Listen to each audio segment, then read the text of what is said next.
Good afternoon. Kent Beam with Nine Business Group and Elevate Your Business Chat. We have Ashley Janssen joining us today. Ashley, please introduce yourself, your company name, what you guys do, what makes you unique, and what makes you awesome for your clients. Happy to be here. Thanks for having me, Kent. So again, my name is Ashley Janssen, and my company is Ashley Janssen Consulting. So I'm a productivity consultant, and I work with entrepreneurs and business leaders to help calm their chaos and reduce burnout through intentional time management. And I think what sets me apart is my philosophy on productivity. So everybody wants to get more done, but the work I do is really to make sure my clients think about to what end. So it's nothing so trite as live each day to, as though it was your last kind of things. We all have to do laundry and, ferry kids around, clean the litter box, that kind of stuff. But productivity in my mind is not about jamming more and more and more in and becoming a better worker bee, but instead about being really thoughtful and intentional about how you spend your time and energy and attention kind of across your life. So I think my clients get a very, all the tactical pieces that help calm things down. But I think more importantly, they get those foundational pieces to learn new ways of thinking, to change sort of how they make decisions and what they, about what they do, and make those lasting good habits over time. Interesting. I was having that conversation with a client not 3 hours ago, just talking about time blocking, what it means, and then how we tie our mission and goals, our why to what we do, to create some purpose to those intentional time blocks. And maybe we'll get to that later on. I'm looking forward to learning more about that. Sure. Since you've been in business, what has been the biggest challenge you've had to overcome? Sure. So I've been an entrepreneur for over 14 years. So the challenge that I've been thinking about that I want to share was sort of the biggest one I've had in my career over my entrepreneurial journey. I've done the productivity consulting for about 2 years full time, and but I also own a software company called Code and Effect with my husband and another business partner. And so I'm still involved in that one on the strategy side, but not in the day to day. But the experience I had in this challenge was sort of a driver for that philosophy on productivity. So when we were 28, my husband, who, as I said, was also my business partner and is also my business partner, was diagnosed with cancer. And it was very serious. And we had end of life discussions. And he ended up being in treatment for 13 months. So he did chemo, radiation, surgery, blood transfusions, emergency, all the things. And it was quite the year, let's say. And we had 4 employees working out of our townhouse and no backup income. And it was a pretty hard time.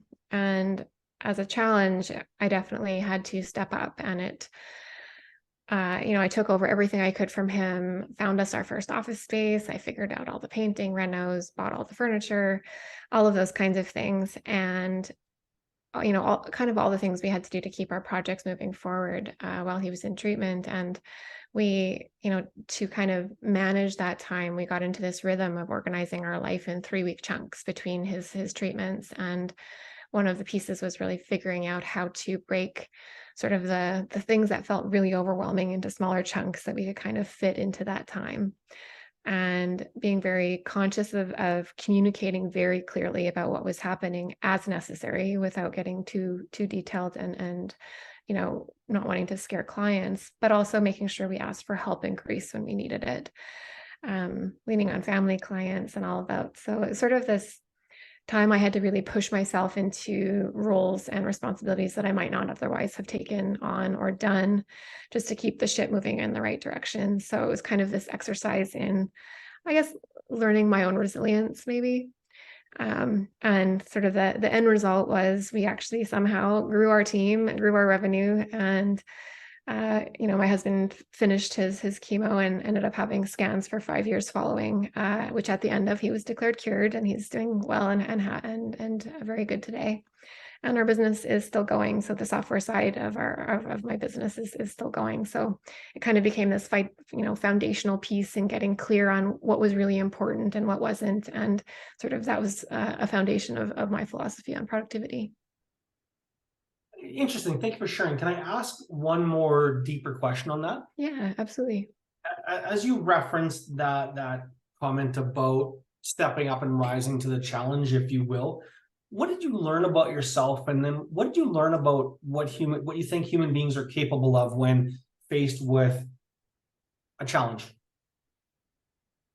I think I learned that I am a lot, as I said, that exercise and resilience, that I'm a lot more resilient than I ever thought. And that I'm capable of so much more than I ever thought. And I think that's perhaps the answer to the second question, in that um, sometimes we have all these sort of fears around who we are and what we can do, and what happens if, and all those sort of the fear motivators that sort of keep us from moving forward. And that was an experience that really pushed me to realize how, when the rubber meets the road, I stepped up. I did the things I had to do. I did things that were very uncomfortable, but I did them because they're important to me. He is important to me. And I wanted to make sure that this thing that we'd been working on and building together for several years made it. And I wanted to make sure our team was supported and that we could, keep moving past this and, have the business we want, and more importantly, the life we want. So Good for you. Thank you for sharing that. What are you looking to accomplish in the next 6 to 12 months? What is that big goal or big thing you're looking to accomplish?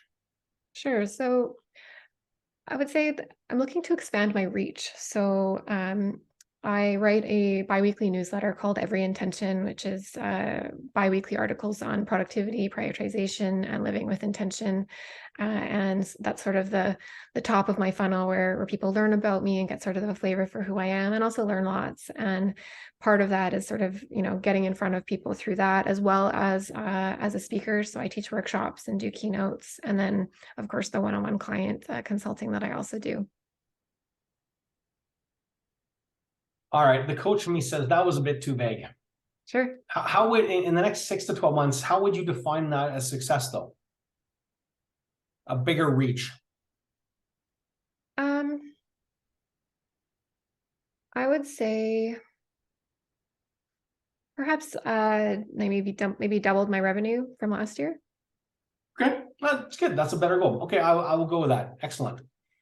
Okay, if there was a pirate, a thief in and around your business, breaking through your door, hacking your computer, what are they stealing from you? Yeah, I thought about this one a lot because I've seen that you'd asked this in other interviews, and I was thinking they would steal my words. So all of the pieces of my work is based around sort of the words I choose to share. So as a writer, I share a lot of things in the articles I write. As a speaker, I teach and inspire with my words. And then as a coach, I ask questions, reframe ideas, all of that. So I think a thief would steal the words and, the opportunity for change that comes with them. Cool, love it. You've been around business a long time. You have your own business now. You're a part owner of a different business. In these 14 years of business entrepreneurship, ownership, what is your definition of a successful business, and has it changed from what it was originally to what it is today, especially having gone through some personal life challenges? Yeah, so I think early on, one of the big challenges was perhaps letting other people define what a successful business meant. And I think that's perhaps one of the challenges that a lot of, businesses come into, is there's only sort of one view of what a successful business means. And it's kind of the go, bigger, faster, louder type thing. So I think, for me, there's kind of two pieces in the business that I'm currently leading. I think a successful business is being able to reach as many people as possible and help them live those calmer, more intentional lives. But I think more from my perspective, in terms of what my business does for me in my life, it's that my business lets me be successful in being creative, doing what I'm best at, and live the life I want, which is one of flexibility and also calm for me. So I would say that a successful business for me is one that sort of supports the life that I want while still helping the people that I want to reach. I'm going to set it better myself. I love it. When it's all said and done, what do you want to be known for? I liked this one. So I want to be known as a chaos calmer. So I want to be known as someone who inspired and supported change in, as I said, sort of this world where we're constantly pressured to do more and be more and get more and all of that. And instead sort of help people really reconsider what they want and find the ways to help them make that happen. All right. A chaos calmer. Love it. So for those out there watching this who are living in chaos, either by choice or by chance, and they're tired of it, Yeah. who do you want to find you? Who is your ideal client? And lastly, most importantly, how do they get a hold of you to learn more? Yeah, so generally I'm working with people who are in leadership positions. So either people who own their own companies or who are probably usually C-suite, who have a lot of control and can make choices around their schedules and or who are feeling overwhelmed and either are burnt out or on the path to burnout and want to kind of discover a better way to manage their time and think about how they approach their time and their life and their priorities. And they could reach me on my website. It's just ashleyjansen.com. And they can either subscribe to my newsletter to get sort of a flavor for the types of things I teach, or reach out and book a one-on-one free consultation to chat and see if what I can do to help them. Excellent. Thank you very much. Your time has been mostly greatly appreciated. Your answers are fantastic. Keep telling your story and continue calming the world, because there isn't enough of that. Awesome. Thanks, Kent. You're welcome.